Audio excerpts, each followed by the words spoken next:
आज़ादी के पहले जब हम सब गुलाम थे और आर्थिक एवं सामाजिक स्तर पर सबसे बड़ा मुद्दा किसी तरह जीवन जीना और सुरक्षित रहना था, तब इस प्रणाली की बेशक बड़ी आवश्यकता थी। मेरा मतलब संयुक्त परिवार प्रणाली से है, क्योंकि अगर सारा परिवार एक स्थान पर एक घर में संयुक्त रूप से रहेगा तो ही अनेक मोर्चों पर खतरों का सामना कर सकता था। इस विचार के कारण, इस सच्चाई के कारण ये प्रथा निश्चित रूप से भारतीय समाज के लिए लाभप्रद रही होगी। तब निश्चित रूप से ये अच्छी व्यवस्था होगी, क्योंकि सामाजिक सुरक्षा संयुक्त परिवार के साये में ही संभव थी। लेकिन समय बदलने के साथ प्राथमिकताएं बदलती ही हैं। आज जब मैं देखता हूँ कि कुछ लोग बिना सोचे समझे संयुक्त परिवार प्रणाली को आज के युग में भी हिंदू धर्म की अच्छी व्यवस्था के रूप में मानते हैं, तब मुझे थोड़ा अफसोस होता है। सच यही है कि यह व्यवस्था देश के लिए अब लाभदायक नहीं रही है। आज संयुक्त परिवार प्रथा काफ़ी हद तक टूट चुकी है। हर व्यक्ति अपनी रुचि के हिसाब से अपने बच्चों को पढ़ा रहा है, उनके कैरियर की व्यवस्था कर रहा है और व्यक्तिगत रूप से अपनी योग्यता अनुसार काम करने का अवसर मिलने से समाज बेहतर तरीके से विकसित हो रहा है। मेरे संज्ञान में ही कई बड़े और धनाढ्य परिवार देखते ही देखते आर्थिक रूप से छिन्न भिन्न हो गए। इसका जब विश्लेषण करता हूँ तब मुझे महसूस होता है कि संयुक्त परिवार में संकोच एक बहुत बड़ा मुद्दा था। संयुक्त परिवार की सत्ता का केंद्रीकरण किसी एक व्यक्ति पर ही होता था और वही किसी विषय में जो निर्णय लेता था उसे सब मानते थे। संयुक्त परिवार में व्यक्ति की स्वतंत्र रूप से सोचने और कार्य करने की क्षमता भी प्रभावित होती है। यही द्वंद्व एक समय के पश्चात परिवार की वृद्धि और उसके अवरुद्ध हो जाने का कारण बनता है और यहीं से परिवार का बिखराव और अवनति का प्रारंभ होता है। समय रहते व्यवस्था कर दी जाए तो आपस में कटुता और शत्रुता नहीं पनप पाती। इस तरह से बच्चों के साथ भी प्रेम बना रहता है। अगर एक ही पुत्र हो तो भी ध्यान देना चाहिए कि अगर आपकी उम्र 60 वर्ष की हो गई है तो व्यापार के सक्रिय संचालन से अपने आप को दूर करना शुरू करें और बच्चे को अपना काम करने को प्रोत्साहित करें।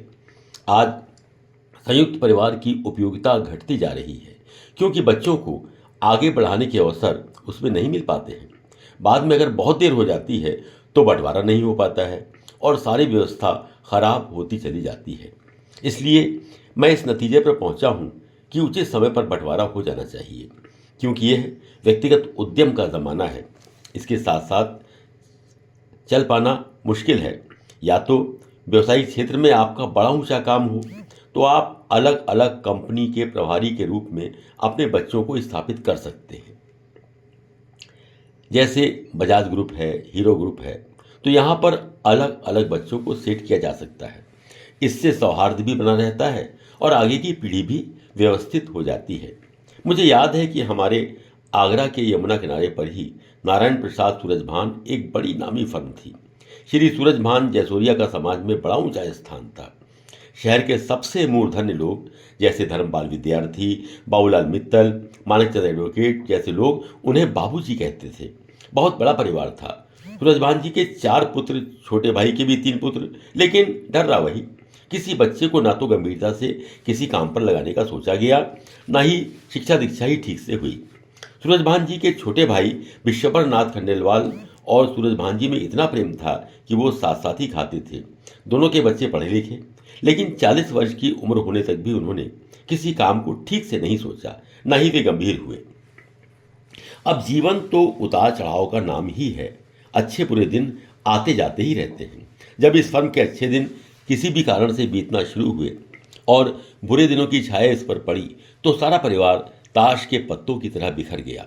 कुछ बच्चों ने छोटे मोटे काम किए, जैसे बीमा एजेंट बन गए, कोई छोटी मोटी दुकान खोल ली, लेकिन कुछ कर नहीं पाए। कारण ना कोई अनुभव था, ना निर्णय लेने की क्षमता और ना ही गंभीरता। धीरे धीरे सारी फर्म खत्म हो गई। परिवार के मुखिया को कहना पड़ा कि खाना रसोई में मिल जाएगा, लेकिन बाकी के लिए तुम लोग अब खुद अपना इंतजाम करो। एक और परिवार की याद आ रही है, गंगा प्रसाद रतनलाल। ये फर्म इतनी बड़ी थी कि यहाँ से हुंडी का भाव निकलता था।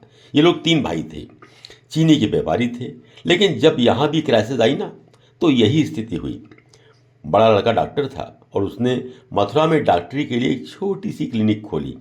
इसी तरह अन्य बच्चे भी सही से अपने को व्यवस्थित नहीं कर पाए और परिवार तितर बितर हो गया। परिणाम वही, ढाक के 3 बात।